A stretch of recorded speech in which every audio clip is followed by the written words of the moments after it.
Hello friends, स्वागत है आप सभी का आपके अपने YouTube channel your history guide पर। तो फ्रेंड्स, आज से हम सभी एसएससी एमटीएस के लिए आदर्श सीरीज चलाने जा रहे हैं, जिसमें दोस्तों जीके जीएस के टॉप 25 क्वेश्चन डेली आप सभी को कराए जाएंगे।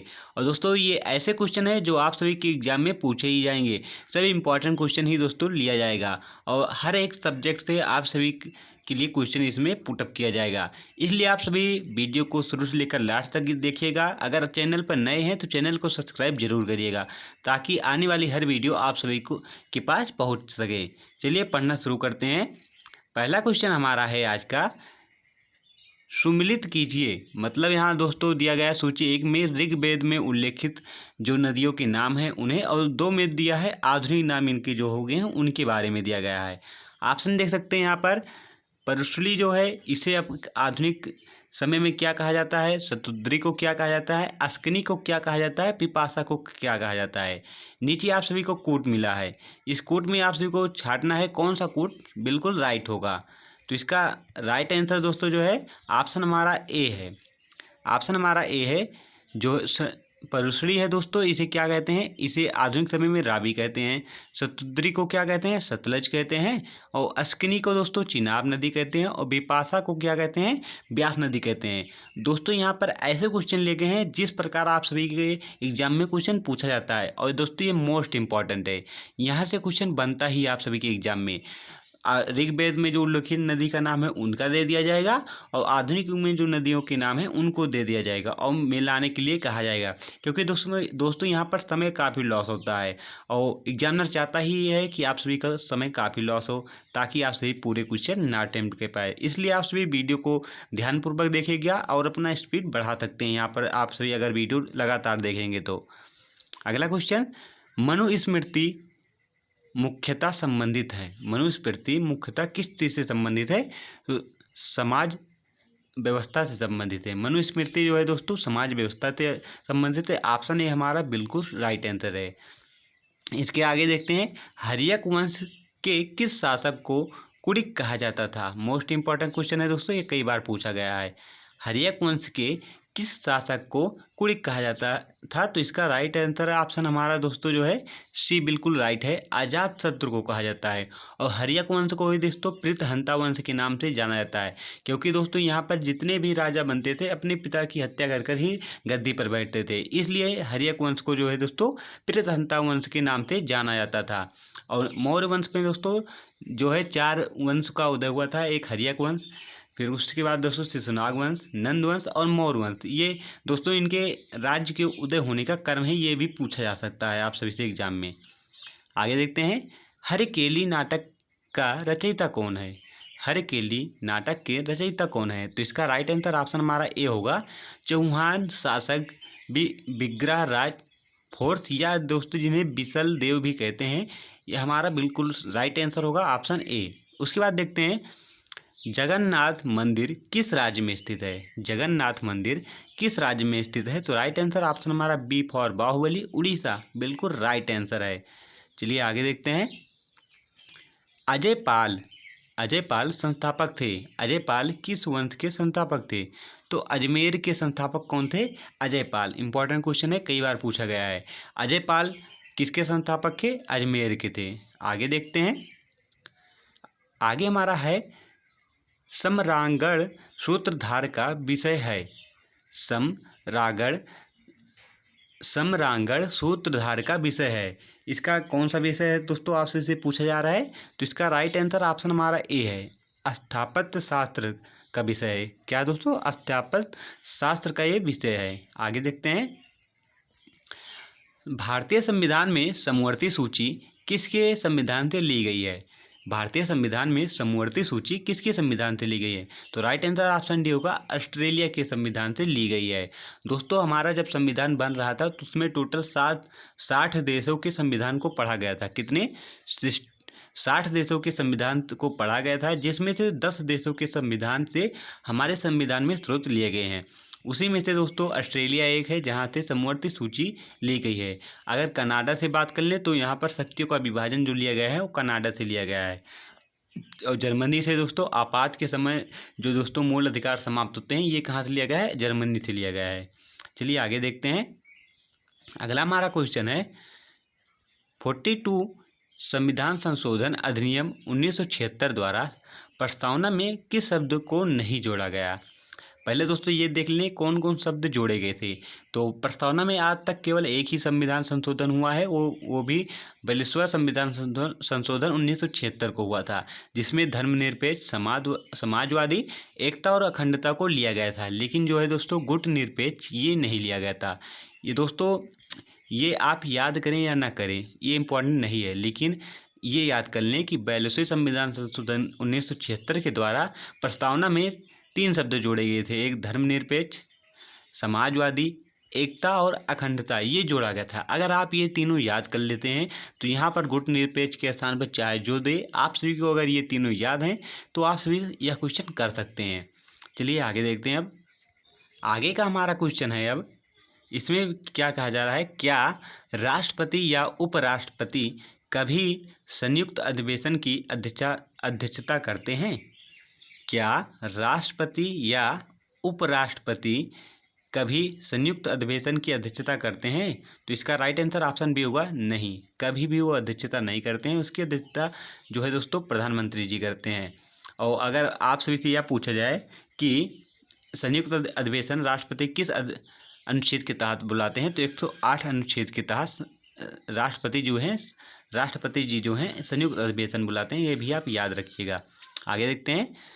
भारत की संचित निधि से धन निर्गम माने निकालने पर किसका नियंत्रण होता है। भारत की संचित निधि से धन निर्गम पर किसका नियंत्रण होता है। तो इसका राइट आंसर दोस्तों जो है ऑप्शन हमारा डी होगा, संसद का होता है। आगे देखते हैं।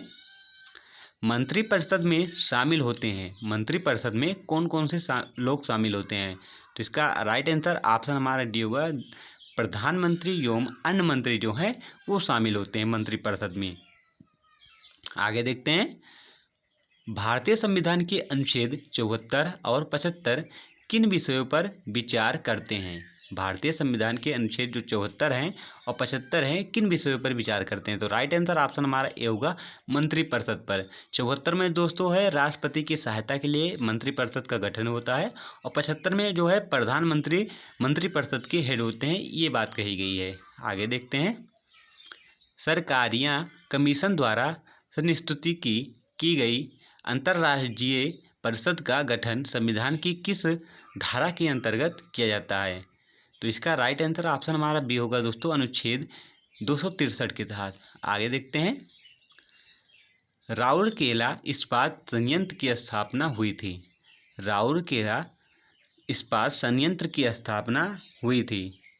तो इसका राइट आंसर दोस्तों जो है हमारा ऑप्शन डी है, जर्मनी के सहयोग से। यहाँ पर पूछा जा रहा है कि किसके सहयोग से राउरकेला इस्पात संयंत्र की स्थापना हुई थी। तो राइट आंसर ऑप्शन हमारा डी होगा, जर्मनी की सहायता से।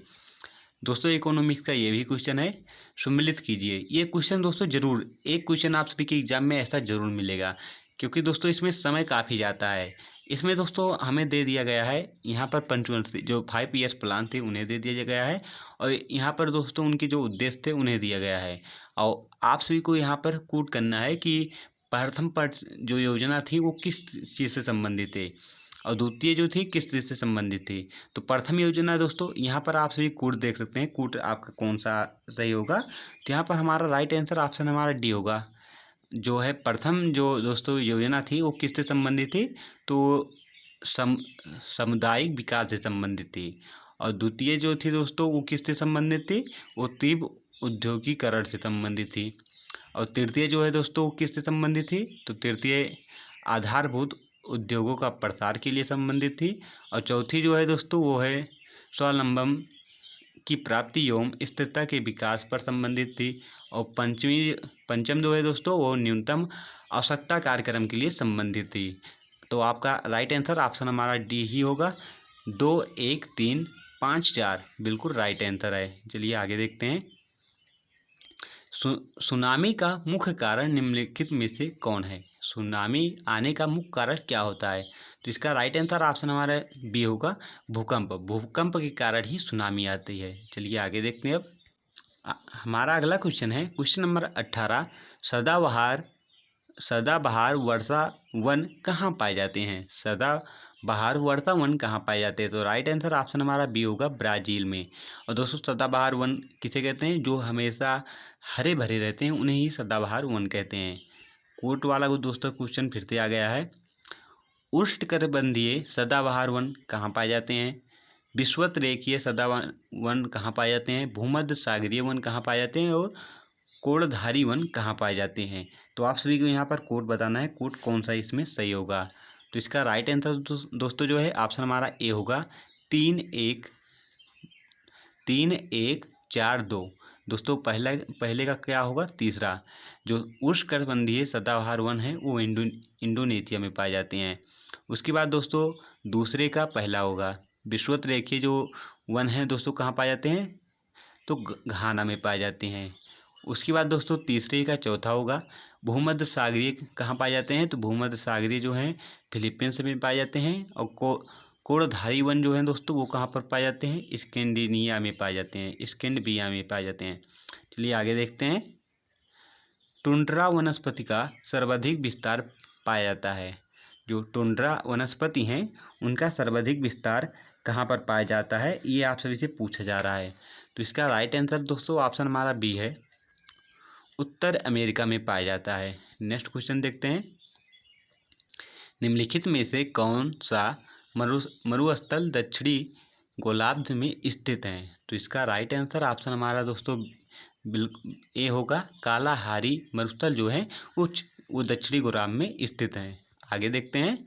निम्नलिखित में से किस देश में उसके कुल क्षेत्रफल का 30% से अधिक क्षेत्र राष्ट्रीय पार्क के अंतर्गत आता है? आप सभी को यहाँ बताना है कि वह ऑप्शन कौन सा होगा। इजराइल होगा, भूटान होगा, आइसलैंड होगा या गैबन होगा।